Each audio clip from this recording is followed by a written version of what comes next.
اعوذ باللہ من الشیطان الرجیم، بسم اللہ الرحمن الرحیم۔ عائشہ اسلامک ہسٹری کی پیاری بہنوں اور بھائیوں، السلام علیکم ورحمۃ اللہ وبرکاتہ۔ آج کی اس ویڈیو میں آپ کے ساتھ جمعۃ المبارک کے دن کا خاص عمل اور وظیفہ شیئر کرنے جا رہی ہوں۔ یہ جمعہ کے دن کا بہت ہی مجرب عمل ہے۔ آج ہم جس دعا کے بارے میں آپ کو بتانے جا رہے ہیں، اس کے بارے میں اتنا جان لیں کہ احادیث مبارک سے بھی اس کی فضیلت اور افادیت ظاہر ہوتی ہے۔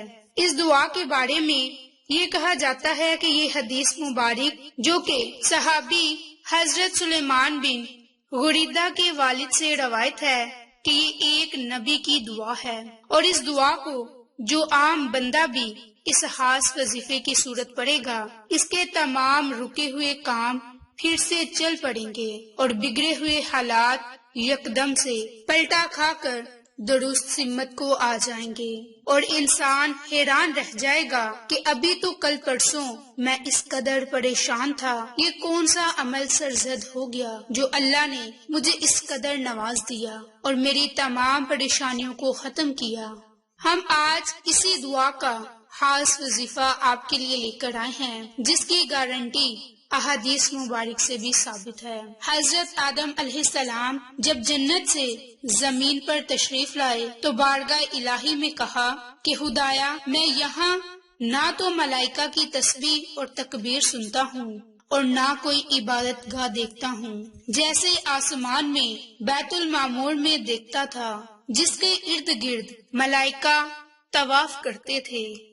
اللہ تعالیٰ نے ارشاد فرمایا، جاؤ، جہاں ہم نشان بناتے ہیں وہاں کعبہ بنا کر اس کے ارد گرد طواف بھی کر لو اور اس کی طرف نماز بھی ادا کر لو۔ جبریل علیہ السلام نے پر مارا، جس سے زمین اور آسمان ہل گئے اور خانہ کعبہ کی جگہ کا تعین ہو گیا۔ پھر حضرت آدم علیہ السلام نے بیت اللہ کے گرد طواف کیا اور مقام ملتزم پر آ کر رک گئے اور 2 نوافل ادا کیے اور وہاں پر دعا مانگی، جس دعا کے بارے میں ہم آپ کو بتانے لگے ہیں۔ یہ حضرت آدم علیہ السلام ہی کی دعا ہے جو انہوں نے خانہ کعبہ کے سامنے مانگی تھی۔ اس دعا کے بارے میں کہا جاتا ہے کہ یہ آسمانوں سے ڈائریکٹ اللہ کے حضور جاتی ہے اور اسے مانگنے والے کی تقدیر بدلنے کی التجا کرتی ہے۔ یہ وہ دعا ہے کہ جس سے حضرت آدم نے حاجت روائی کے لیے دعا مانگی، اللہ کے حضور قبولیت کے درجے پر فائز ہوئی۔ ہم آپ کو اب وظیفہ بتاتے ہیں۔ جمعہ کے دن پڑھنے کے بارے میں اس دعا کی تاکید کی گئی۔ جمعہ کے دن عصر کی نماز سے پہلے حاجت روائی کے لیے 2 رکعت نماز نوافل ادا کریں اور اس کے بعد 3 مرتبہ اس دعا کا ورد کریں۔ یہ بات نوٹ کر لیں کہ اس دعا سے پہلے جو نوافل آپ نے ادا کرنے ہیں وہ اسی دعا کا حصہ تصور کیے جائیں گے۔ اس وظیفے کو اگر آپ لگاتار 11 جمعے کر لیں تو اس کے حیرت انگیز نتائج نکلتے ہیں۔ پریشانی کیسی ہی کیوں نہ ہو، ناممکن سے ناممکن کام بھی اس وظیفے کے کرنے سے ہو جاتا ہے، لیکن اس کے لیے شرائط یہ ہے کہ کام جائز ہو۔ اب آپ اگر وظیفہ کر رہے ہیں تو اس وظیفے میں کسی کا برا چاہ رہے ہیں تو یہ ممکن ہی نہیں کہ اللہ آپ کی دعا قبول کرے یا وظیفہ آپ کے لیے کارآمد کہلائے۔ ہمیشہ وظیفہ کرتے ہوئے انسان اپنے فائدہ کا سوچتا ہے، مگر اس کے ساتھ ساتھ اگر آپ کسی کی برائی کا سوچیں گے تو وظیفہ فائدہ دینے کی بجائے الٹا نقصان دے گا۔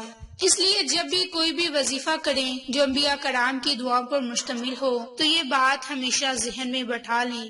اب جو حضرت آدم کی دعا ہے وہ سکرین پر میں آپ کے ساتھ شو کروا دیتی ہوں۔ یہ آپ سکرین سے دیکھ کر اس دعا کو پڑھ لیں اور صرف 7 مرتبہ اس دعا کو پڑھیں اور 2 رکعت نماز جمعہ کے دن پڑھیں۔ انشاءاللہ آپ کی ہر حاجت پوری ہوگی۔ جیسا کہ آپ سب جانتے ہیں کہ جمعہ مبارک تمام دنوں سے افضل دن ہے۔ جمعہ کے دن کی فضیلت کا اندازہ آپ اس بات سے لگا سکتے ہیں کہ اللہ تعالیٰ نے جو حضرت محمد مصطفیٰ صلی اللہ علیہ وآلہ وسلم پر کتاب نازل کی، جسے ہم قرآن مجید کہتے ہیں، اس کتاب میں ایک مکمل سورت سورت جمعہ کے نام سے نازل فرمائی۔ اس لیے آپ اندازہ لگا لیں کہ جمعہ کی فضیلت کس قدر عظیم ہوگی۔ نبی کریم صلی اللہ علیہ وآلہ وسلم کا فرمان مبارک ہے کہ جمعہ کے دن ایک گھڑی ایسی ہے کہ جب انسان جو بھی دعا مانگے اس وقت میں اس کی دعا ضرور پوری ہوتی ہے۔ تو اس کے متعلق میں اب آپ کے ساتھ دوسرا مختصر عمل اور وظیفہ شیئر کرنے جا رہی ہوں۔ جب انسان پریشان ہوتا ہے، اس کی مراد پوری نہیں ہوتی، باوجود اس کے کہ وہ اللہ سے دعا بھی مانگتا ہے مگر وہ دعا قبول نہیں ہوتی، تو اس کو چاہیے کہ وسیلہ اختیار کرے، اور وہ وسیلہ ہمارے پیارے نبی پاک صلی اللہ علیہ وآلہ وسلم کا ہو سکتا ہے۔ اور آج ہم جس وظیفے کا آپ کو بتانے جا رہے ہیں آپ ہی کے نام کے متعلق ہے۔ جب ہم اپنے پیارے نبی حضرت محمد مصطفیٰ صلی اللہ علیہ وآلہ وسلم کی ذات پر چھوٹا سا درود بھیجتے ہیں تو اللہ تعالیٰ فرماتا ہے کہ اے میرے بندے میرے محمد پر درود پڑھتے ہیں، اس لیے ہمارا فرشتہ ہر وقت نبی پاک پر بھی درود و سلام پڑھنا قرآن اور احادیث کی روح سے ثابت کا نام ہے۔ تو درود پاک پڑھنا بہت ہی افضل ہے۔ جب بھی نبی کا نام آئے درود پاک کو لازم پڑھے۔ اب آپ نے جو جمعہ کے دن دوسرا عمل کرنا ہے، دوسرا وظیفہ کرنا ہے، یہ خاص طور پر ہر جمعہ کو 100 مرتبہ درود پاک کا ورد زبان پر جاری کرنا ہے۔ یعنی آپ نے ایک پوری تسبیح پڑھنی ہے اور اس کے بعد نبی پاک کے صدقے اپنی حاجت کو پورا کرنے کے لیے دعا مانگنی ہے۔ تو اس وظیفے کو کرنے کے لیے یہ شرط ہے کہ آپ کا لباس پاک ہو، آپ نے دل میں اپنی حاجت کے پورے ہونے کی نیت باندھی ہو۔ اس وظیفے کو دھیان سے کریں۔ اس وظیفے کی برکت سے اللہ تعالیٰ فرماتے ہیں کہ 30 حاجات دنیا کی اور 70 حاجات آخرت کی پوری ہوں گی۔ یعنی کہ جمعہ کے روز یہ ایک چھوٹا سا عمل کرنے سے اللہ تعالیٰ ہماری زندگی کی اور آخرت کی 100 حاجت کو پورا فرمائے گا۔ اللہ کی ذات بے شک بہت رحم دل ہے اور کرم کرنے والی ہے۔ اللہ تعالیٰ فرماتا ہے کہ جو میری طرف ایک قدم چل کر آتا ہے میں دوڑ کر اس کو باہوں میں بھر لیتا ہوں، یعنی میں اسے اپنی رحمت کے ہاتھ سائے میں رکھتا ہوں۔ اگر ہم چاہتے ہیں کہ اللہ ہم سے خوش رہے اور ہماری حاجتیں پوری ہوں تو ہمیں اللہ کو خوش کرنا ہوگا۔ جب اللہ کو راضی کرنا ہے تو نبی پاک پر درود بھیجنا ہوگا، پھر اللہ بھی راضی، اللہ کا نبی بھی راضی۔ تو یہ وہ 2 اعمال ہیں جو جمعہ کے دن کرنے ہیں۔ انشاءاللہ ان اعمال کی برکت سے تقدیر بدل جائے گی۔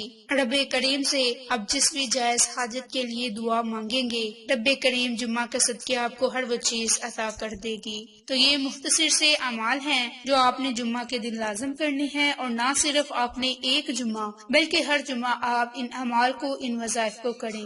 انشاءاللہ پھر کسی اچھی ویڈیو کے ساتھ یا اچھی معلومات کے ساتھ آپ کی خدمت میں حاضر ہوں گے۔ تب تک کے لیے اجازت۔ السلام علیکم ورحمۃ اللہ وبرکاتہ۔